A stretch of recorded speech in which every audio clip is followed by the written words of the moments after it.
Sebagai negara yang mampu selalu menciptakan winger mematikan di kancah sepak bola Asia Tenggara, timnas senior Indonesia nyatanya belum mampu sekalipun mencicipi aroma trofi juara. Yang terbaru, pada edisi Piala AFF 2018 tentu masih hangat diingatan, di mana kala itu Bima Sakti yang menggantikan posisi Luis Milla sebagai juru taktik gagal membawa Indonesia lolos dari fase grup. Tim Garuda yang kala itu diperkuat pemain-pemain seperti Hansa Muyama, Evan Dimas, hingga Stefano Lillipelli hanya mampu mencatatkan 1 kemenangan, 1 hasil imbang, dan 2 kekalahan. Padahal pada edisi sebelumnya, yaitu Piala AFF 2016, Indonesia berstatus sebagai runner-up di pesta sepak bola terbesar se-Asia Tenggara tersebut. Lantas, siapa sajakah pelatih yang mampu membawa Indonesia ke podium tertinggi di ajang 2 tahunan ini? Nama Nanda Iskandar pertama kali dipercaya menjadi pelatih timnas Indonesia adalah seusai dirinya berhasil membawa Persib meraih juara Perserikatan dan Piala Sultan Hasan Al-Bolkiah II 1986. Kala itu, kepercayaan tersebut dibayarkan dengan meloloskan Indonesia ke Piala Asia 2000 di Lebanon. Meski Indonesia pada akhirnya tak lolos grup karena kalah dari Cina dan Korea Selatan, namun Nandar Iskandar mampu membawa Indonesia menjadi juara di Piala Kemerdekaan. Di Piala AFF, atau yang kala itu masih bernama Piala Tiger, Nandar Iskandar juga mampu membawa Indonesia perkasa di fase grup. Namun lagi-lagi di partai puncak, Indonesia harus puas menjadi runner-up karena harus mengakui keunggulan tim Gajah Putih Thailand. Dan sampai saat ini, baru Nandar Iskandar lah pelatih lokal yang mampu membawa Indonesia lolos sampai partai di Piala AFF.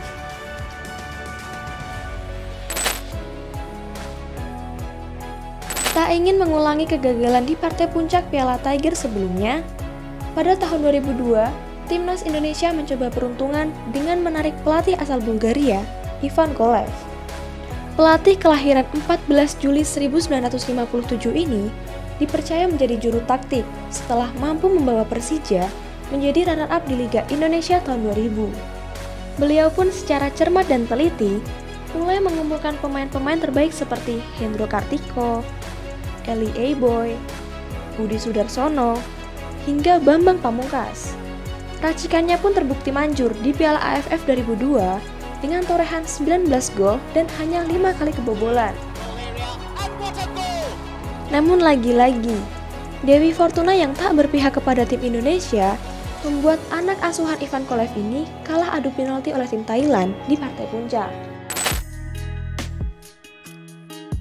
Setelah 2 kali menelan kekalahan di partai pamungkas Piala AFF dengan tim yang sama, pada tahun 2004, PSSI yang penasaran dengan racikan sang pelatih asal Inggris akhirnya meminang Peter Witt yang kala itu tak mendapatkan opsi perpanjangan kontrak dari tim Gajah Putih.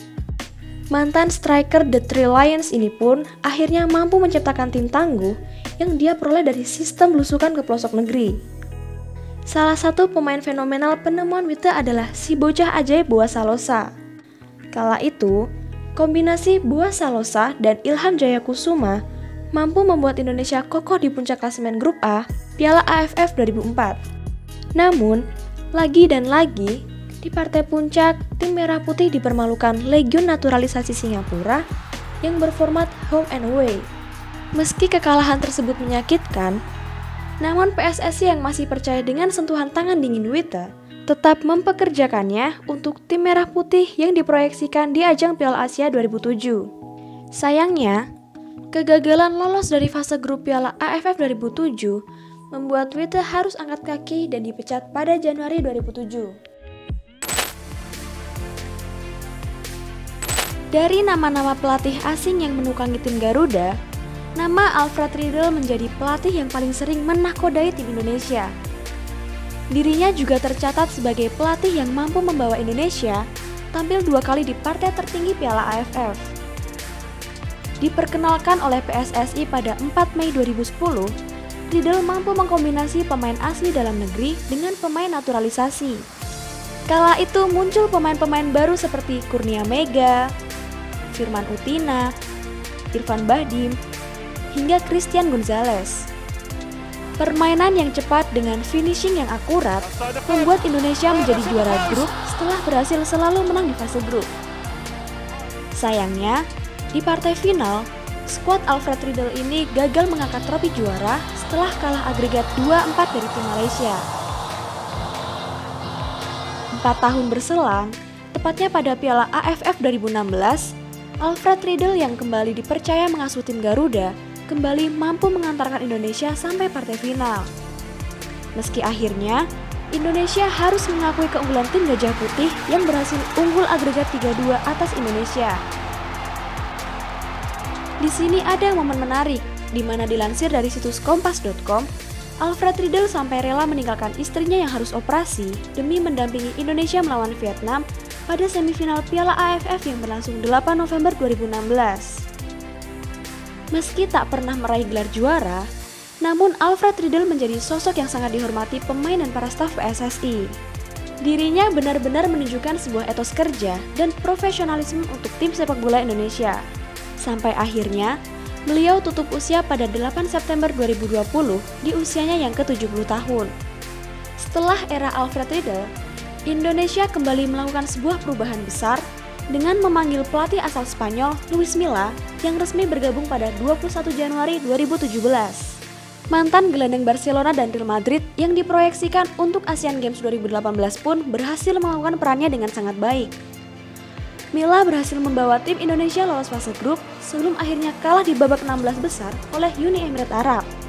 Entah apa yang terjadi pada saat itu, yang pasti Luis Milla tiba-tiba dipecat oleh PSSI dan membuat tim Indonesia yang dipegang oleh Bima Sakti gagal total di ajang AFF 2018. Dan kini, Indonesia yang dilatih oleh pelatih baru dari Korea, Shin Tae-yong, kembali memberikan warna baru untuk tim sepak bola Indonesia.